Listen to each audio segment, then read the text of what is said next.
US fighters scramble to intercept a fast-moving jet. Everybody knew that there was a major problem. Stand by. I can't quite see.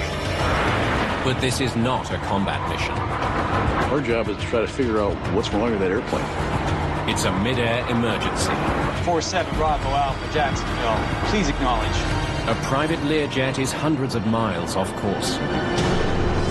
There's some reason why that crew is not communicating with air traffic control, and we need to find that out. Can he see anything in the cockpit? The aircraft was flying toward a large metropolitan area. Get me someone from the Learjet. I need to know how long this plane can stay in the air. If it went down in those areas, there'd be mass casualties.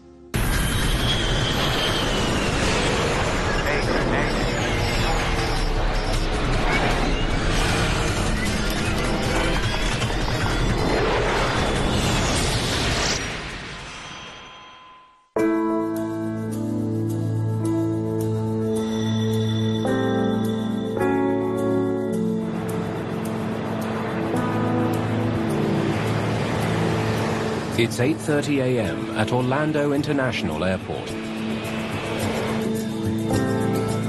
Tablet? On. Radio. The pilots of a private Learjet run through their pre-flight checks. Are set.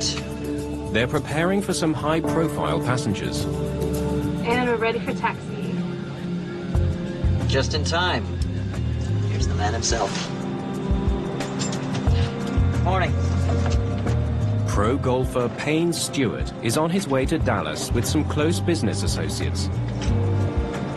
Sure, the target area is wide, but you miss, the bunker's gonna eat you alive. Payne Stewart is one of the most colorful characters in the game of golf.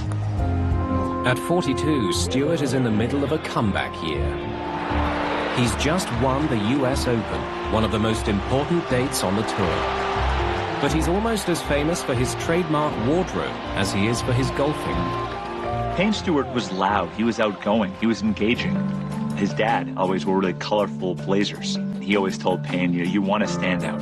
So Payne said, I'm going to wear knickers, +4s, and a flat cap. So even people who didn't follow golf knew who he was by how he dressed. Let me show you my idea for that bunker. Payne Stewart hopes his future in golf will go beyond playing the game. He has big plans for building a new course at the Dallas University where he honed his skills as an amateur. There were 3 other people with him in the plane in addition to the pilots. He had Van Arden, who was his agent, along with Robert Fraley, also his agent, and Bruce Borland, who was a member of the Jack Nicklaus design group. This hole is gonna be tough. It's over 500 yards. Stewart flies regularly on the Learjet, a plane that takes its name from the man who designed it. Bill Lear was working on a fighter jet design for the Swiss, and when they decided not to build that airplane, he took that design, brought it back to the U.S., and built the Learjet. 47 Bravo Alpha, you are cleared for takeoff. Ready? Okay, here we go, and takeoff thrust.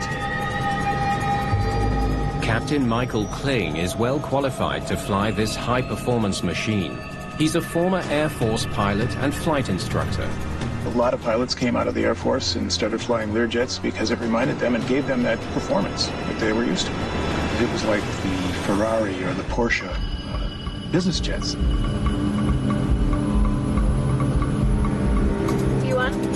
First Officer Stephanie Bulagarig has less than 100 hours in the Lear. She's keen to log more flight time. Rotate. At 9:19 a.m., the Learjet lifts off. Good morning, Jacksonville. This is Learjet 47 Bravo Alpha climbing to flight level 260. The crew contacts Jacksonville Air Traffic Control. Climb and maintain flight level 390. Wesley Cooch was one of the controllers on duty that day. The crew of the Learjet was extremely professional, cheerful, nothing out of the ordinary at all. A typical, hello, how are you, verify your altitude, course, etc. Learjet 47 Bravo Alpha, roger that, Jacksonville. Climb and maintain flight level 390. The controller clears the jet to keep climbing all the way to 39,000 feet. The Learjet generally flies higher than the commercial airliners. By flying at high altitudes where the air is thin, the Lear saves on fuel. Well, you get a better economy. So you're getting from point A to point B, costing you less. The flight plan calls for the airplane to fly northwest towards Cross City, Florida, then turn west and fly direct to Dallas. 14 minutes after takeoff, the Learjet has traveled 80 miles. It's time to pass control of the plane to a new air traffic controller. Air traffic control is a series of what we call handoffs. And that means that it's time for him to cross to somebody else's sector. 47 Bravo Alpha, contact Jack Center at 135.65. The pilots need to change to a different radio frequency to talk to the next controller. 47 Bravo Alpha, please acknowledge. There's no answer. There's nothing really unusual about missing a frequency change. It's early, just after takeoff. I assume they're trying to get everything buttoned up and taken care of. It really wasn't that alarming. 47 Bravo Alpha, contact Jack Center on 135.65. In the back of your mind, all controllers know I didn't get an acknowledgement for that frequency change. So you give her a moment, you go on about your business, and then you come back to the aircraft. You try it again. 47 Bravo Alpha, this is Jack Center. What's up? It's that Learjet. It's not answering. Maybe he's off frequency. There's a plethora of reasons why an aircraft can miss a call. Let's see if it levels off when it's supposed to. The Learjet has nearly reached its approved cruising altitude of 39,000 feet. They're still climbing. Let me see their flight plan.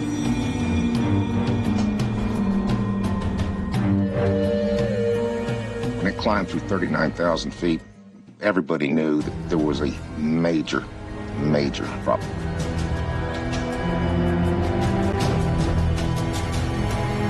Got a turn coming across city. Let's hope they make that turn. I'm gonna try again on the other frequency. 47 Bravo Alpha, Jacksonville, please acknowledge. At the same time, pilots of other planes in the area also try to contact the Learjet. 47 Bravo Alpha, come in. It's kind of a band of brothers thing among pilots that if something is beginning to go wrong, perhaps you can step in safely and remedy a situation. If the Lear's radios were failing but not failed, then perhaps a relay could be set up to communicate with the aircraft from the ground.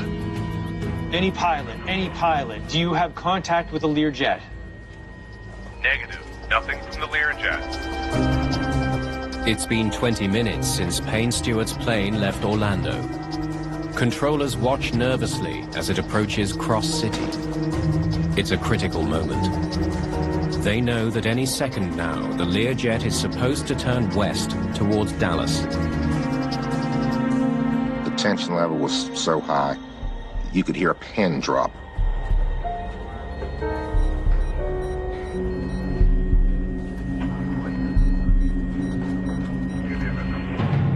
Damn it.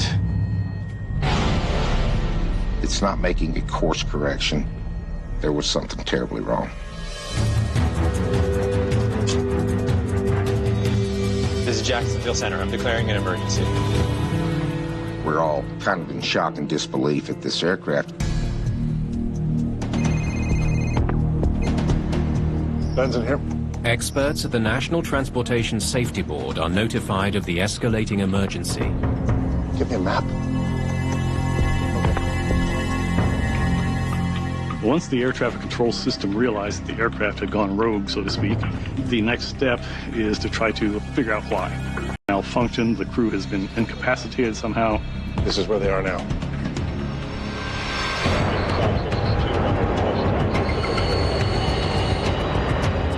Controllers scramble F-16 fighters to track down the wayward Learjet.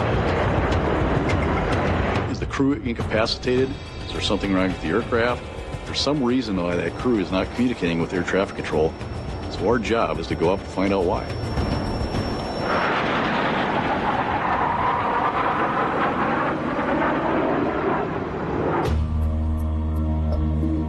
the situation is growing more urgent. The runaway plane has been out of contact for more than an hour, and it's about to fly over the densely populated area around Memphis. Get me someone from the Learjet.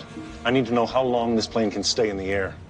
The aircraft was flying toward a large metropolitan area. The question became, well, if it went out of control or ran out of gas over Memphis, what would happen?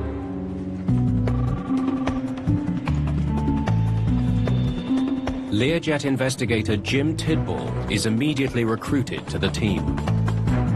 Where is it right now? His first task is to determine how far the plane can get with the amount of fuel on board. I need performance data on the 35 ASAP. When the airplane didn't make its turn, it continued on towards Memphis. And after Memphis, it was headed towards St. Louis. And after St. Louis, again towards Minneapolis. Those were all major metropolitan areas. If it went down in those areas, there'd be mass casualties. A small private jet on a routine flight has turned into a national emergency. We have a developing story, as you may have heard. There is a civilian Learjet. News of a rogue Learjet flying hundreds of miles off course has captivated the nation.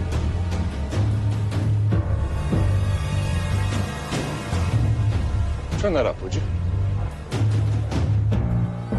The Air Force is simply saying... NTSB investigators keep a close eye on the media coverage. They attempt to find out what's... We began assembling our launch team and monitoring the situation on television like a lot of folks in the United States. It did take a full load of fuel on when it... So it became a kind of a weird situation for us.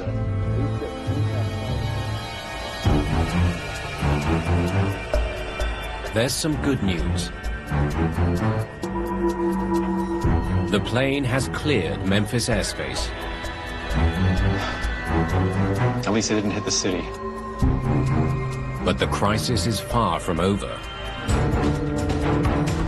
Controllers still have no idea why the plane is not responding. And there are more urban centers in the Learjet's path.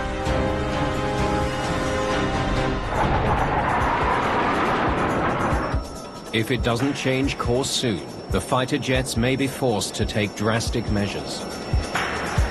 If the decision came out that they were to take the airplane out instead of allowing it to go towards a metropolitan area, that decision would have to come from the White House. The FAA began tracking an aircraft in distress. The president was made aware of this situation this morning in a meeting with his economic advisors.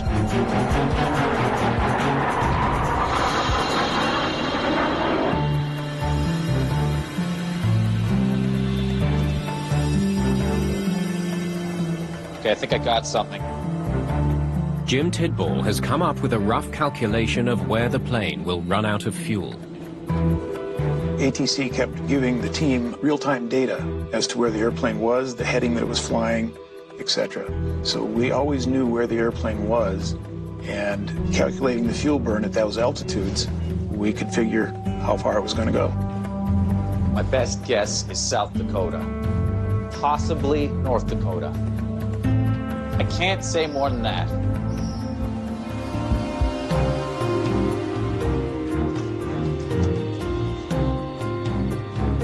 Let's hope he's right. With any luck, they won't hit anything. That's the scary part of the whole equation here. Is it going to hit a house? Is it going to go down in a town? Big Midwest, but anything could be possible.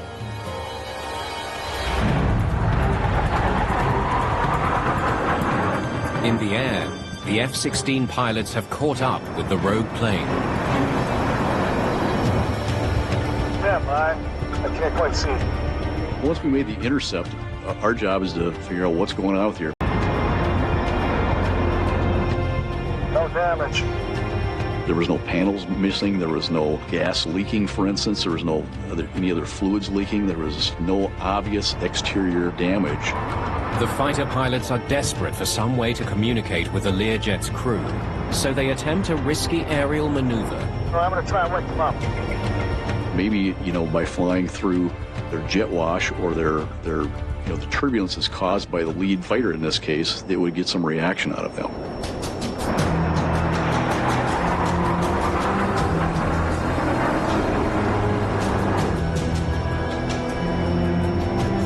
hoping you get some movement. But it's no use. The Lear does not respond.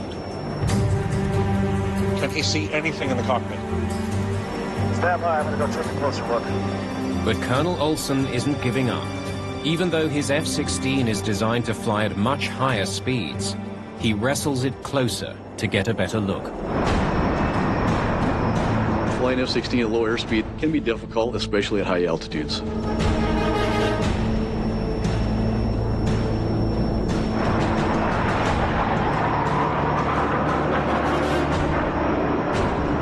It's very strange sitting next to him, wondering what's going on inside the aircraft. The windows of the aircraft provide an ominous clue. No movement and the windows covered in frost. When the report came back that the windshield seemed to be iced over on the inside and that the cabin windows were all dark, that gave us pause for concern. If the people are conscious, they'd be trying to scrape away that condensation so they can see. So if you see no attempt to get rid of that condensation, your mind goes, what's the condition of the crew and the passengers that are on board of the aircraft? The grim reality of the situation sets in. The frosted over windscreen and a darkened cockpit and cabin indicated that the crew was probably no longer with us. The Learjet is now a ghost plane. Can we narrow down the crash site anymore? With no hope for the passengers and crew, the only focus now is on where the plane will come down. As NTSB investigators, we're very interested in where the aircraft would crash, obviously, because we had to get there as soon as we could. But all they can do is wait and watch. To hear the news of Payne likely being on that plane was very shocking. It didn't seem real. He was just winning the U.S. Open and grabbing Phil Mickelson's face and hoisting a trophy up.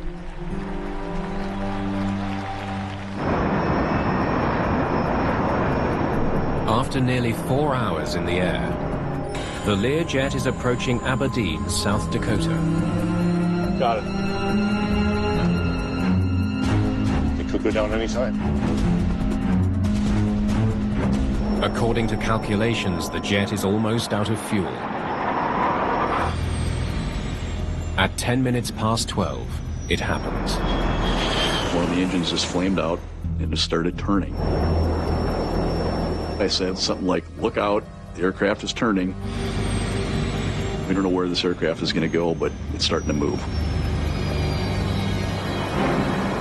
The Learjet, carrying Payne Stewart and 5 other people, is falling from the sky. They're going down, they're going down. Where's it going to hit? The F-16 attempts to follow, but the plane disappears into the clouds.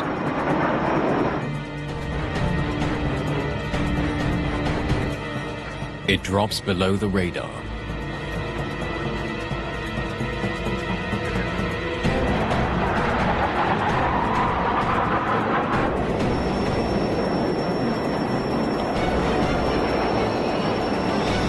Center, I've got a crash site.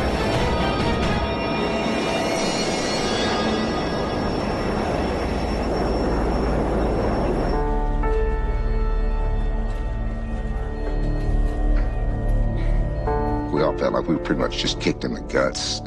Couldn't do anything. So it was a pretty bad day.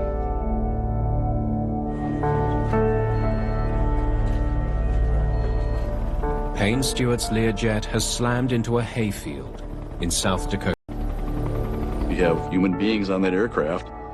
They have a life, they have a family, they have a connection, they have a story. You're part of the end of their story, unfortunately. So when you look back on it, it's a very, very sad deal.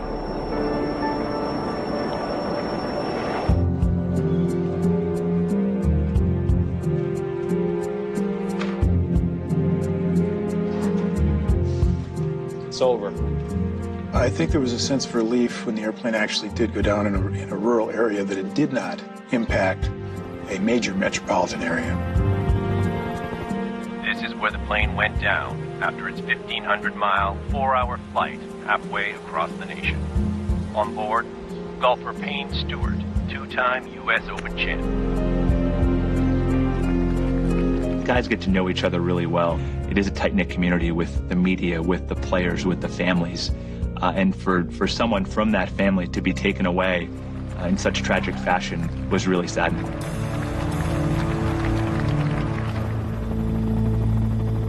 In Brown County, South Dakota, the crash has shaken local residents. And after a few flips and flops and everything, it went straight down, and it took probably 12 seconds to hit the ground.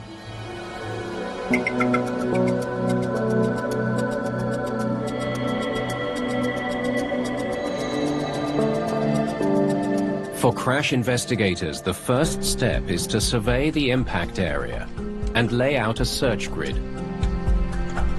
Nice and slow. We don't want to miss a thing. The grid type search was the way to proceed, so we knew where we had been, what we had covered, and then we could move on to the next grid section. To us, it was very important, so we knew where we could walk, where we couldn't walk. The 500-mile-an-hour impact hasn't just smashed the wreckage. It's driven most of it into the ground. The aircraft at the accident site was completely destroyed in pieces, and there were a lot of very small pieces.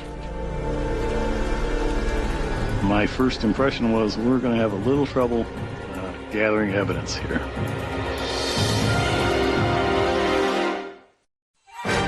The impact of human ingenuity is everywhere. From the seemingly mundane, the most elegant, wonderful invention. We all need one immediately. To the spectacular. One small step for man, one giant leap for mankind. We reveal the stories behind the everyday creations that have transformed the way we live. It's the future. Great inventions. Tonight at 9, new to National Geographic. Tales tell of powerful, solitary pharaohs chosen of the gods by divine birth. Whispers can turn myth into legend, but look for the truth and the writings on the wall. Experts use the latest technology to bring facts to light. She was the power behind the throne. And secrets out of the dark. Oh my God. Lost Treasures of Egypt, Thursday nights at 9, new to National Geographic. You can run. You can hide. Just don't blink.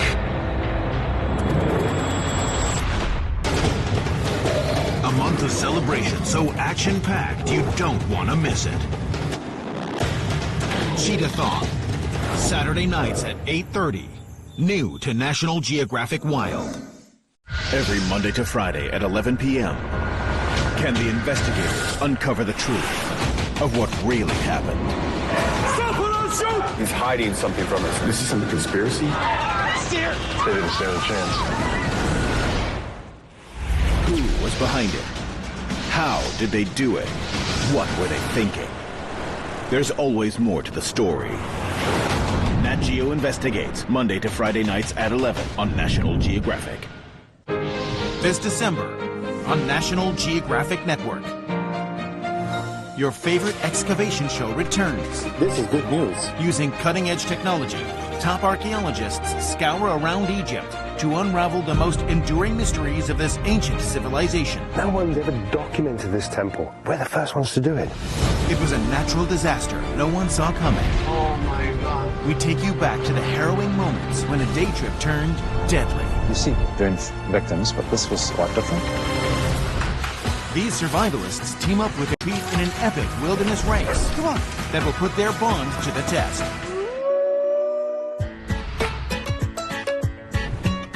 It's Monkey Mania. Take a swing on the wild side as we bring you up close to these intelligent and playful creatures. Let's go. Come on. All new this December on National Geographic Network. At the Learjet crash site, investigators dig through layers of earth. They search every inch of soil for wreckage. It almost became an archaeological dig, kind of unlayering the thing as we went down through the earth. A good investigator can't make decisions based on initial information. You have to have all the data before you can do an adequate job. As key pieces are recovered, investigators map out the position of the plane. They want to find the tail, and with it, the cockpit voice recorder. As we were looking through the debris in the crater, we started finding pieces that were close to the cockpit voice recorder. We knew we were looking in the right area. We felt confident that we'd find the CVR. Meanwhile, Bob Benson of the National Transportation Safety Board is piecing together what they know so far. Okay, let's see what we got. The lengthy pursuit of the flight has given him an unusual head start on the case. For an investigator to realize that an accident is going to occur before it happened is very unusual. It's a strange feeling, a sad feeling, to know an accident's going to occur, and you pack your bags early for once instead of later. The engines were okay. The F-16 folks were gathering data like both engines were running. They could see two contrails. It had some electrical power because navigation and rotating beacon lights were going on. The electrical was working. So what else do we know? The F-16 pilots also noticed some unusual fluctuations in the Learjet's altitude before it crashed. Stand by. I better take a closer look. The Learjet was bobbing up and down in a steady rhythm known as porpoising. That probably was because the autopilot was set in a climb mode, and the aircraft was attempting to climb as high as it possibly could. But aerodynamically, there's a limit to that. And so it would get up to its very maximum ceiling and then go down and try to go back up and go down again. No pilot would deliberately fly a plane this way. I think they were unconscious, or worse, when the jets got the visual. There's another lead Benson urgently wants to pursue.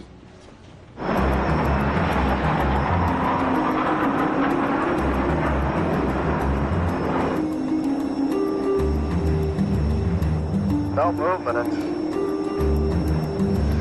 the window's covered in frost. The F-16 folks told us that there was a large area of frost, in fact covering 90% more of the front windscreens of the aircraft on the inside. Now that obviously indicates that at some point things got very, very cold inside. So it wasn't an answer to all our questions, but it led us quickly to think that there may have been a pressurization problem on board.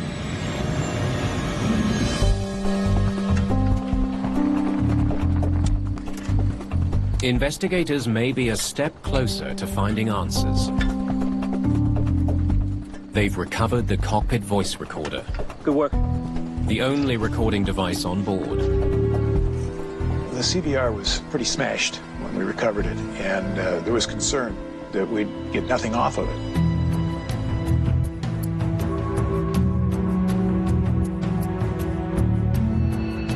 I only hope we hear something that tells us what went wrong. It was sent back immediately to the NTSB lab, and they did a fantastic job of piecing this thing together and getting data out of the CVR. Okay, let's hear it. The recording captures sounds during the last 30 minutes of flight. As they listen, investigators make a disturbing discovery. No one on board is talking at all. It was eerie because the airplane is flying, and there is no voice whatsoever. But there are other sounds, and if they can be identified, they could provide vital clues. Turn that up, please. There are warnings in the cockpit, buzzers, things like that. So even though no voices are heard, there's valuable stuff on those. That's the cabin altitude warning. You're definitely looking at a loss of pressure accident. The recording confirms Benson's hunch. The plane suffered some sort of decompression failure. The higher the altitude, the lower the air pressure gets. Good morning, Jacksonville. This is Learjet 47 Bravo Alpha climbing to flight level 260. Above 10,000 feet, the air outside is so thin that the cabin air must be pressurized so that pilots and passengers can get enough oxygen to breathe. Pressurization prevents the life-threatening condition called hypoxia. Dr. Mitchell Garber is an expert on just how quickly hypoxia can incapacitate a pilot. You've got maybe 4 or 5 seconds worth of actual oxygen in your brain, and then another 12 to 15 seconds in your circulation. Once all that is gone, things are going to go very horribly awry for you very, very quickly. The evidence paints a chilling picture.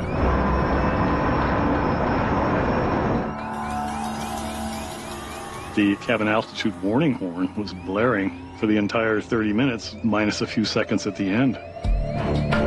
The mystery now is, why did Payne Stewart's Learjet lose vital cabin pressure? And why didn't the emergency alarm prevent the catastrophe? Coming up next.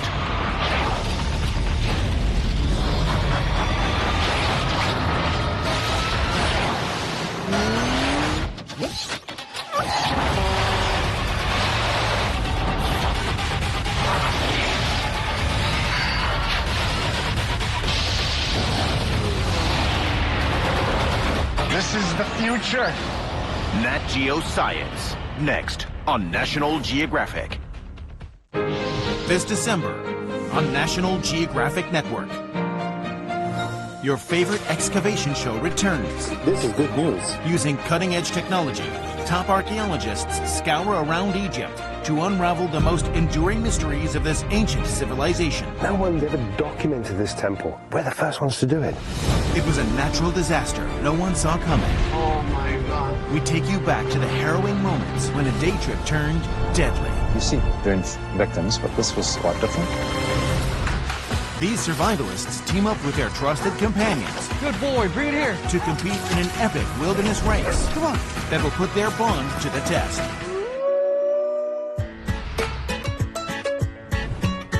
It's Monkey Mania. Take a swing on the wild side as we bring you up close to these intelligent and playful creatures. Let's go. Come on. All new this December on National Geographic Network. A team of specialists Up we go. are on a mission to build New York's ultimate airport. I have never worked on anything this big before. The amount of work going on a daily basis is absolutely phenomenal. This multi-billion-dollar monumental project will transform this battered airport into a modern travel gateway. We're going to go from being a joke to being a shining example. Get an exclusive look inside New York's super airport. Friday nights at 9. New to National Geographic.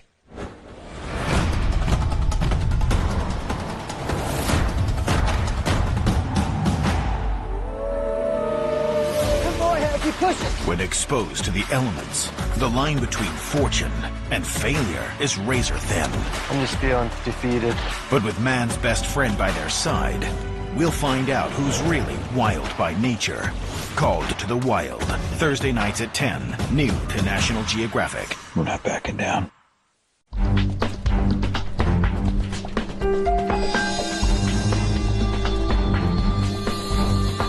How much to go on?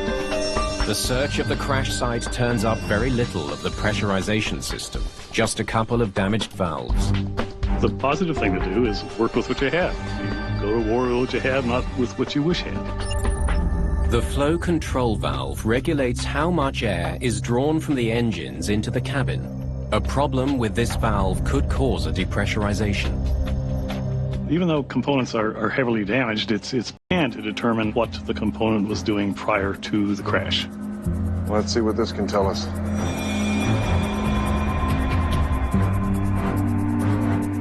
Benson examines the valve under a high-powered microscope. He makes an important discovery. Small scratches in the metal. At impact, parts hit parts and internal components hit internal components, and those cause witness marks. You could almost consider it to be a snapshot of what would happen at impact. Bingo. The witness marks indicated quite definitely that the valve was closed during the horrendous impact of the aircraft on the ground. With the flow control valve closed, there would have been no airflow to maintain cabin pressure. We've got a cabin altitude warning. The discovery that the flow control valve was closed was a big deal for us. Now we were getting close to why the accident occurred. Setting the valve correctly is a routine part of every takeoff. Either the thing broke, or the crew took off without setting it.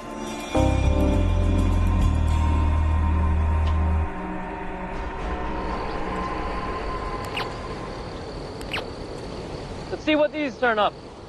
To check for mechanical failure, investigators need more pieces from the mechanism that opens and closes the valves.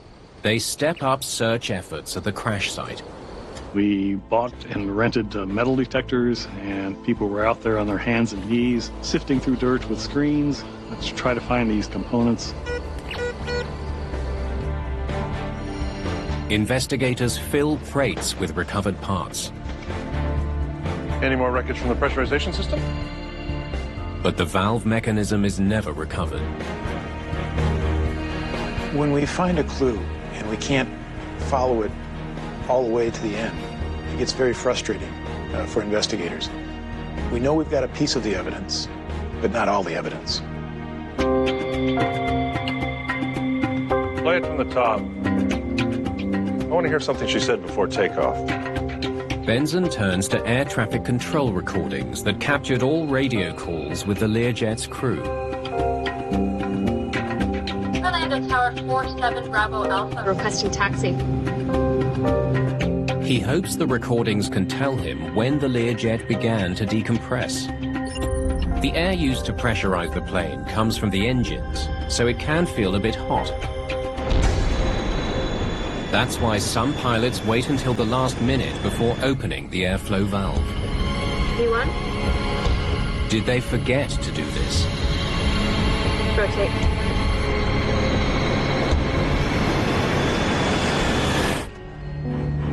Good morning, 47 Bravo Alpha. Climb and maintain flight level 390.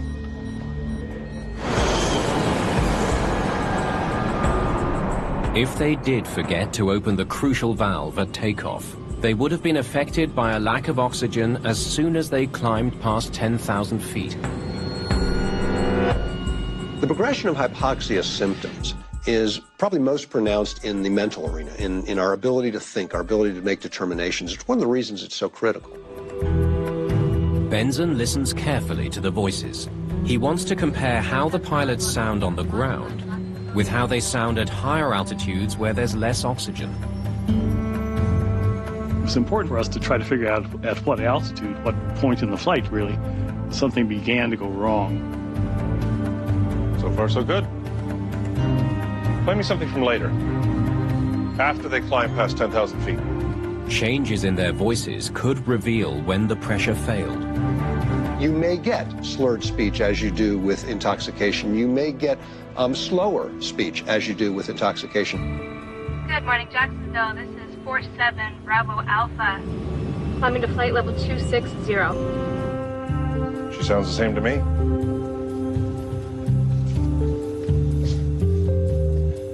So everything's fine up to that last radio call. Transmissions from the first officer were clear, so we knew at that altitude things were going fine. Radios are set. The timing tells Benson that the crew set the valve correctly at takeoff. cabin air switch. Something happened between their last radio call here and when they lost radio contact here. We had good transmissions from the flight crew, clear, without oxygen masks on, at an altitude of 28,000 feet. And 4 minutes later, as the aircraft was passing through 36,000 feet, air traffic control could not contact them. So that led us to believe that something pretty darned important happened between those two altitudes in that 4-minute window.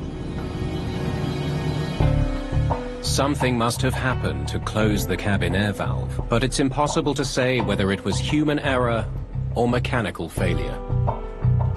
Because of the chaotic nature of airplane accidents, We don't have a lot of clues sometimes, but that doesn't mean that we stop investigating.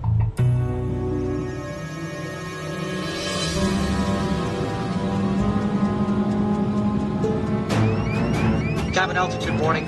There's another baffling mystery. The Learjet is equipped with emergency oxygen masks. Masks on. Masks on. No matter what caused the loss of pressure, the oxygen masks should have given the crew enough air to breathe until they could land the plane.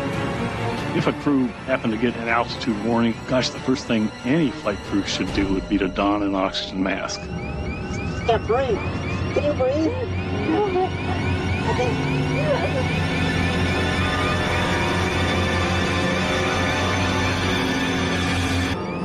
Could the emergency oxygen system have somehow failed? Benson scours the Learjet's maintenance records. Looks like everything was working fine. He discovers that on several previous flights, the Learjet's crew used the masks without any problems. We did determine that the oxygen was on board and the crew could have used it. So now the question became, why didn't they use supplemental oxygen? Time to take a new approach.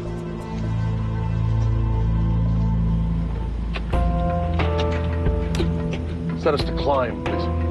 Investigators need to learn more about what happened on board the Learjet after the crew's last radio call. They hope a simulation of the flight will help. There goes the cabin altitude warning. Start the clock. You've got maybe 15 seconds to do something once you become in a environment that's almost eliminated with oxygen. Emergency checklist. Got it. Benson scans the same type of checklist binder used by the Learjet pilots. What he's about to discover could finally unravel the mystery and reveal why Payne Stewart's Learjet tumbled from the skies over South Dakota.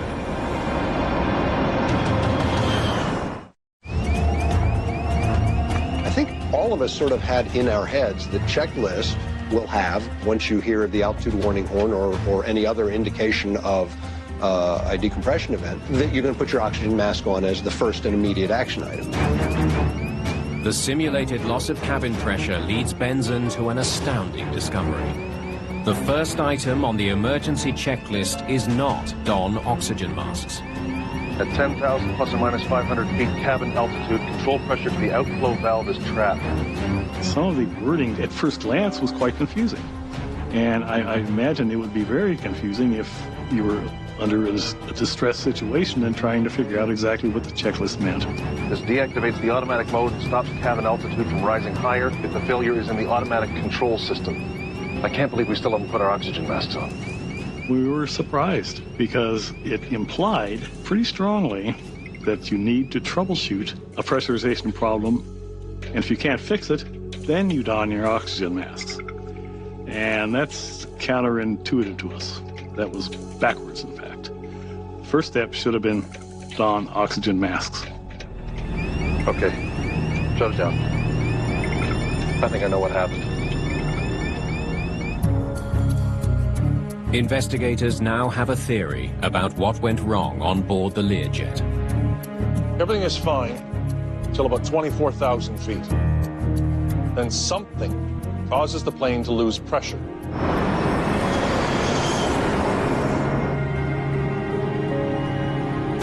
We've got a cabin altitude warning. Emergency checklist. They reach for the chute. What does the checklist say? At 10,000 plus or minus 500 feet, have an altitude control pressure to the outflow valve is trapped. They picked up a checklist, read it, were confused by it, and the oxygen masks were sitting there unused. Could it be the bleed air? This deactivates the automatic mode and stops cabin altitude from rising higher if the failure is in the automatic control system. What? Hypoxia sets in with devastating speed. After 15 seconds, the crew would be confused and disoriented. Read that again?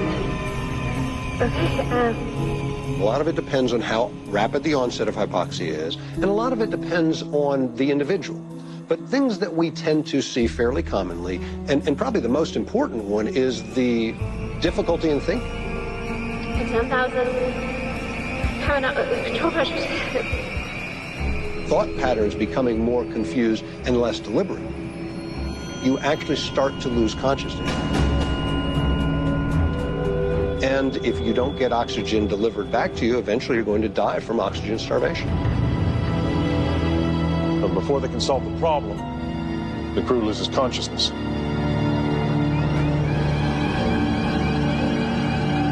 The Lear checklist, in a sense, a very real sense, could lead a crew astray. Without those masks on, they wouldn't stand a chance.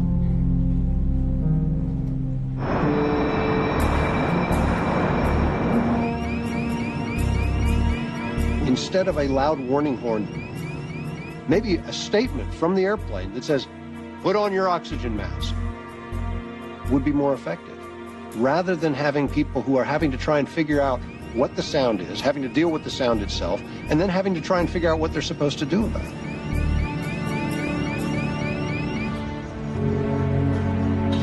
In the aftermath of the Learjet tragedy, Payne Stewart's family and friends, along with golf fans across the nation, come together in mourning.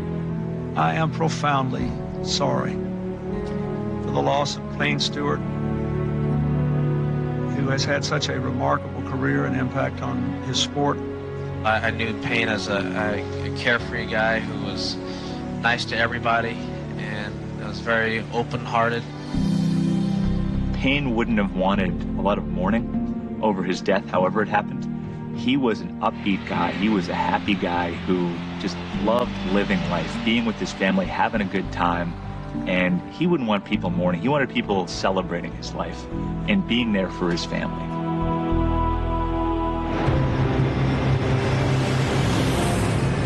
B1, rotate. Investigators are never able to determine conclusively what caused the plane to lose pressure. The decompression could have been caused by a leaky seal on a door, a small leak about the size of a pencil in the side of the aircraft, malfunction within the system, so we don't know. But whatever the reason, the crew would likely have recovered if they'd put their masks on.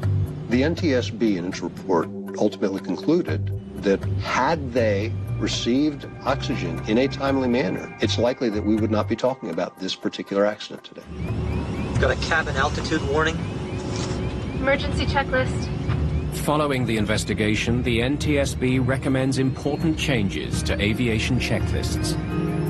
We asked very strongly that that checklist that we suspected got the crew in trouble, the checklist be changed to make it clearer and more useful in an emergency. The FAA is quick to respond. Don oxygen masks is now the first item on the checklist, not just for Learjets, but for every similar plane in the sky.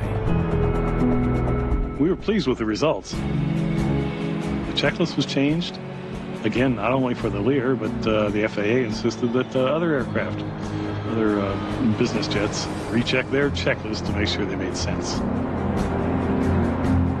I think the most important takeaway for me is to understand your emergency checklist. There are emergency checklists for a reason.